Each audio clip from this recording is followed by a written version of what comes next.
중요한 시험 때 미역국을 먹으면 시험을 망친다는 속설이 있습니다. 축구 황제 펠레 예언은 반대로 작용한다는 펠레의 저주도 있는데요. 징크스란 을에 그렇게 될 수밖에 없는 저주를 의미합니다. 이런 징크스는 분야를 막론하고 다양한 형태로 존재하는데요. 당연히 대통령 선거에도 존재합니다. 오늘은 여러 번의 대선을 현장에서 지켜보신 20년차 경력의 우은식 부장님과 징크스에 관한 얘기 나눠보겠습니다. 안녕하세요. 네, 안녕하십니까. 대선마다 반복되는 흥미로운 징크스가 되게 많더라고요. 혹시 가장 유명한 게 어떤 건가요? 네, 기사를 쓰다 보면 이런저런 기사를 많이 씁니다. 네. 그런데 정치 기사 쓰다가 저도 예전에 많이 기사를 찾아서 썼던 기억이 있는데 바로 징크스에 빠질 수 없는 기사 꼭지 중에 한 꼭지입니다. 가장 유명한 징크스는 바로 이겁니다. 어떤 거죠? 대선에서 충북 지역에서 이기면 반드시 승리한다라는 징크스가 있습니다. 그 얘기는 거꾸로 충북에서 지면 낙선한다 라는 징크스입니다. 1987년 대통령 선거 직선제 이후 충북에서 진 후보가 당선된 적이 단 한 번도 없습니다. 실제로 제가 표를 가져왔는데요. 17, 18, 19, 20대 내리 연속 4번의 대통령 선거에서 충북에서 이긴 후보가 꼭 당선이 됐었습니다. 그만큼 충북이 캐스팅 보드 역할을 또 하고 있다는 거네요. 네, 아무래도 이게 막연한 어떤 우연이 아니고 어느 정도 좀 일리가 있는데 정치학자들은 이렇게 분석을 합니다. 중도 성향이 좀 강하고 뭐 호남이나 영남의 좀 지역세에 기울어져 있지 않다는 것이요. 그리고 수도권에 좀 가깝기 때문에 네. 중앙 여론에 굉장히 좀 민감하게 반응한다 이렇게 좀 해석할 수 있고요. 그다음에 전국 여론의 직결장 혹은 뭐 민심의 축소판 뭐 이렇게 불리기도 합니다. 그리고 다음 징크스로 또 넘어가 보면은 이 두 번째 징크스도 꽤 흥미로웠습니다. 고위 관료 출신은 대선 완주를 못한다라는 얘기가 있던데 실제로도 그런가요? 네, 그렇습니다. 고건 전 총리, 그다음에 반기문 전 유엔 사무총장, 정운찬 전 총리 모두 다 대선 주자로 거론이 됐었는데 이번에 뭐 이낙연 전 총리도 마찬가지고 결국에는 그 불출마 선언을 했지 않습니까? 역대 그 고위 관료 출신들이 대선을 거의 완주한 적이 거의 없습니다. 그 얘기인즉슨 투표용지에 이름이 정확히 찍히는 것까지 가지 못한다. 뭐 이렇게 좀 볼 수가 있는데 이번에 황교안 후보가 무소속으로 좀 등록을 하면서 황교안 후보에는 사실 그 전에부터 정치를 했기 때문에 순수 관료라고 좀 보기는 어렵기 때문에 뭐 지금도 징크스는 유지되고 있다 이렇게 볼 수 있을 것 같습니다. 한덕수 전 국무총리도 이번에 원래 대선에 출마하려고 했다가 또 지금 하지 않잖아요. 네, 그렇습니다. 제일 중요한 거 빠뜨렸네요. 네. 역시 이 징크스가 유지되는 게 네. 한덕수 전 국무총리도 후보 단일화 네. 논란을 겪다 결국엔 이제 드랍을 하게 됐는데 끝까지 완주를 못하고 중도 하차하는 그런 게 이어지고 있게 됐네요. 뭔가 관료는 잘하지만 정치에서는 어색할 수 있다. 뭐 이런 흐름이 또 반복이 된다라는 거군요. 그리고 또 경기도지사 출신이 대통령이 된 적이 없다라는 이런 징크스도 있던데 부장님께서도 이 소식 알고 있으신가요? 네, 지금 역대 경기도지사 출신들이 많이 도전을 했습니다. 네. 저 이인재 경기도지사, 그다음 손학규 지사, 네. 남경필 지사, 그리고 이제 지금 후보로 나와 있는 이재명 지사까지 참 수많은 경기도지사들이 대권에 도전을 했는데 다 고배를 마셨습니다. 근데 경기도는 워낙 이제 민심이 복잡해서 이 지지 기반을 전국으로 좀 확장하기 좀 어려운 뭐 이런 좀 측면이 있는 게 아니냐 이런 또 해석이 있는데 사실 서울시장도 번번이 낙선을 했었는데 이명박 후보가 당선이 되면서 그 징크스를 깨뜨렸는데 아마도 이번에는 경기도지사 후보가 2명이나 되기 때문에 맞아요. 깨질 가능성이 높은 징크스가 아닌가 이렇게 좀 결론이 맺어질 것 같습니다. 다음은 약간 웃픈 징크스인데요.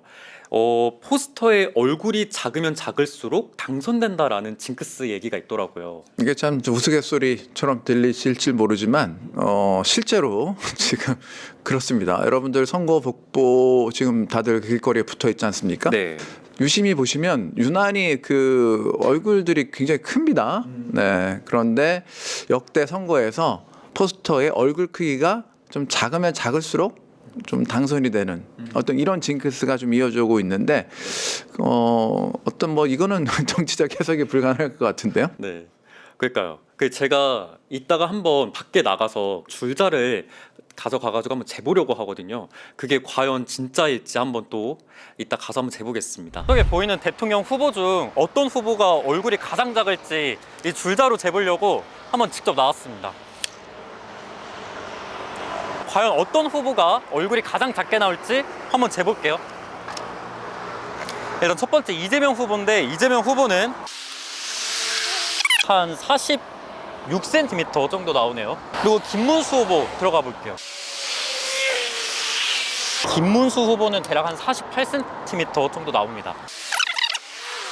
43cm 정도 나오고요. 권영국 후보는 대략 한 42cm 정도 나옵니다. 지금까지 가장 좀 작은데요? 30cm 정도 나옵니다. 22cm 정도 나옵니다. 지금 이렇게 봤을 때는 송진우 후보가 가장 작은 센티미터를 기록했습니다. 22cm 정도 나옵니다. 그럼 마지막 징크스로 한국 대통령과 그리고 미국 대통령의 그런 이념적 성향이 항상 엇갈려 왔다라는 것도 깨지지 않는다고 하더라고요. 혹시 알고 계셨나요? 네, 이 부분도 상당히 좀 희한한, 좀 기이한 징크스긴 합니다. 무슨 말이냐면 1992년 대선에서 이제 김영삼 후보가 당선이 됐는데 당시 미국 대선은 진보 진영이죠. 민주당의 빌 클린턴 후보가 당선이 됐습니다. 그리고 이제 97년에는 김대중 대통령이 이제 평화적 정권 교체로 야당이 이제 처음으로 당선이 되게 되는데 이때 2000년 3년 후인 2000년에는 오히려 공화당의 조지 부시 대통령이 당선이 됐습니다. 이렇게 서로 엇갈려서 당선이 되는 거죠. 그래서 부시 대통령 당선이 됐잖아요. 그리고 나서 치러진 2002년 한국 대선에서는 이때는 또 노무현 대통령이 또 후보가 민주당이 당선이 됐고, 그리고 2007년에 한국에 보수 정권이 들어왔죠. 이명박 대통령이 당선이 됐는데 이때는 미국에서는 버락 오바마 미국 흑인 최초의 대통령이 당선되는 등 이게 서로 엇갈리면서 당선이 되고 있습니다. 그 이후에 2017년 5월에 그 탄핵으로 인해서 문재인 대통령이 당선이 됐는데 이때는 그해 1월에 트럼프 대통령이 당선이 됐기 때문에. 알겠습니다. 이 마지막 징크스까지 이렇게 살펴봤는데요. 깨진 징크스들도 좀 많나요? 네, 실제로 지난 대선 때 와장창 깨졌습니다. 예를 들면 이제 서울대 법대 출신은 필패한다 이런 징크스가 있었는데 윤석열 대통령이 당선되면서 이게 됐고요. 자, 그리고 이제 10년 주기설이라는 게 있습니다. 10년마다 정권이 보수에서 진보 진영, 진보 진영에서 보수 진영으로 이렇게 갈아탄다라는 말이 있었는데 문재인 정부에서 바로 이 정권이 바뀌면서 이때는 10년이 못 갔죠. 그래서 이 부분도 좀 깨졌다 이렇게 볼 수 있습니다. 그리고 구리시가 전국 평균과 일치한다라는 또 징크스도 깨졌다면서요? 네, 그건 또 하나의 좀 유명한 기사의 소재였습니다. 전체 지역에 대한 어떤 득표율하고 구리시에서 나오는 득표율이 거의 매년마다 거의 일치를 했었습니다. 그런데 이제 2022년 대선 때 득표율이 좀 결과가 달라지면서 이 징크스가 깨지게 됐었습니다. 부장님 그래도 이렇게 또 설명해 주셔서 감사합니다. 네, 어디까지나 징크스는 뭐 재미로 좀 살펴보는 것이긴 합니다만 일부 징크스들은 상당히 우리 한국 정치를 설명하는 어떤 핵심 키워드가 될 수도 있고요. 그리고 이런 징크스를 소재로 관심 있게 좀 지켜본다면 이번 선거 더 재밌게 볼 수 있지 않을까 그런 생각을 듭니다. 징크스는 재미로 보는 거지만 진짜 결과는 여러분의 선택에서 나옵니다. 6월 3일 본투표는 오전 6시부터 오후 8시까지 진행이 됩니다. 이번엔 어떤 징크스가 깨지고 계속될지 생각하시고 투표를 하시면 더욱 재밌는 투표가 될 것 같습니다. 소중한 한 표 꼭 행사하세요.